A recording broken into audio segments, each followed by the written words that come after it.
What's up guys, today I'm gonna show you how to make perfect Korean orange chicken at home. This chicken turns out incredibly sweet, sticky and crispy. Alright, let's start with 300 grams of chicken breast. Trim off anything unnecessary and cut the chicken into small pieces. And to make this easier, start by cutting into strips. Don't make the pieces too small or too big. They should be perfectly bite-sized, just like I'm showing here. I think everything's clear with the chicken prep, so finish cutting the rest and let's move on to the next step. Transfer the chicken pieces to a bowl and set them aside for now. Because we're about to make the marinade. First, peel 2 cloves of garlic. Garlic is way easier to peel after a good punch. Lightly crush the garlic and give it a really fine chop. Of course, nobody's forcing you to do this with a knife. If it's easier for you, feel free to use a grater or a garlic press. Now let's get some fresh orange juice. To make the juice easier to squeeze out, roll the orange on the table before cutting it. Okay, the orange is cut, now prepare a bowl and a strainer, so you don't have to remove the seeds later. Squeeze out the juice. And honestly, I was kinda surprised, because I thought such a juicy orange give way more juice. And if you are planning to make more chicken, definitely stock up on oranges.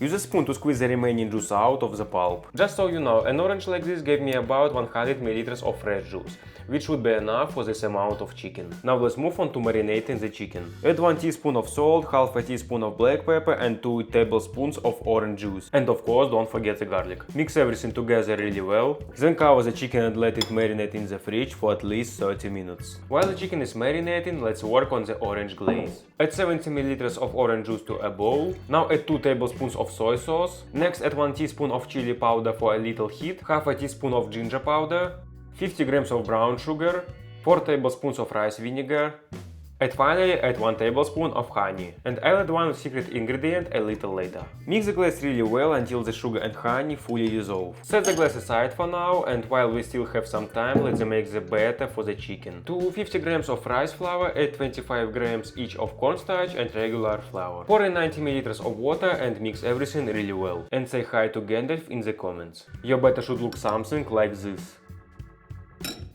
30 minutes later, it's time to get back to our chicken. Simply toss the chicken into the batter and mix it really well, making sure it's coated on all sides. Alright, we're done with the batter and the marinade, so now we can finally start frying the chicken. For deep frying, use a pot or deep pan, or you can follow my example and use a wok. Pour enough oil so the chicken pieces are fully submerged while frying. Heat the oil to 170 to 180 degrees Celsius. Time to fry the chicken. Carefully lower the pieces into the oil to avoid a sudden temperature shock. If your pan isn't very big, fry the chicken in batches to keep the pieces from clumping together.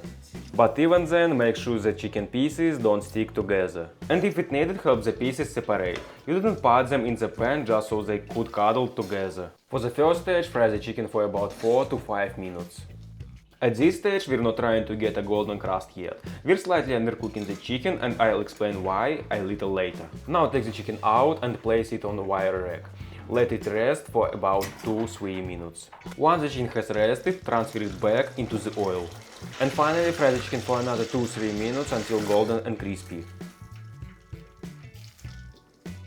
This is a gorgeous crispy crust we're looking for. Once the chicken is ready, transfer it to a wire rack or some paper towels so the excess oil can drain off. Fry the remaining chicken the same way. And while I finish frying the rest, let me explain why we cook the chicken in 2 stages. The thing is, chicken, like any other meat, contains a lot of moisture. And that's exactly why we fry the chicken in 2 stages. If you cooked it all the way to a golden crust in one go, the excess moisture inside the chicken would start expelling right through the crispy coating. Let it sit for just a couple of minutes and the crust would turn soft instead of crispy. Thanks to the 2-stage frying method, the excess moisture escapes while the chicken rests after the first fry. And that's how we get an unbelievably crispy crust. Now let's get back to the glaze. For the glaze, we will make a slurry by mixing 1.5 tablespoons of cornstarch with 2 tablespoons of water. Now heat up a pan or saucepan over low heat. Now pour in the glaze and let it come to a boil. Once the glaze starts boiling, add 1 tablespoon of orange zest. That's the secret ingredient I mentioned earlier. Thanks to the essential oils in the orange zest, the chicken gets an incredible citrus aroma. Let the glaze simmer for about a minute, then slowly pour in the slurry you made earlier. And yeah, keep stirring the glaze the whole time. Once the glaze thickens, transfer all the chicken into the same pan. Mix everything really well so every piece gets fully coated in the glaze. Just look at these beauties, and they smell like a little oranges. The main dish is ready, now let's work on the toppings and the side dish. Rice is the perfect side for this chicken. Add 1 cup of rinsed rice and 1 cup of water to a pot. While the rice cooking, let's work on the toppings. Grab a handful of peanuts. They need to be crushed really well. Alright, peanuts are done, now finally chop a bunch of green onions. And meanwhile the rice is already done. And that means we can finally put the whole dish together. Now pile all that gorgeous crispy chicken on top of the rice. For presentation you can add some sliced orange wedges. For the final touch, garnish the chicken with the crushed peanuts and green onions. And voila, your homemade Korean orange chicken is finally ready. Come on guys, this looks absolutely incredibly. And my favorite part of the video, the taste test.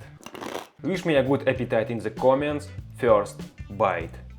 There are no words for this, as this chicken is absolutely incredible. Sticky, crispy and packed with incredible orange flavor. I still can't believe you can make something this good at home. Trust me, you seriously need to try this. Thanks for watching, see you next time. Mwah!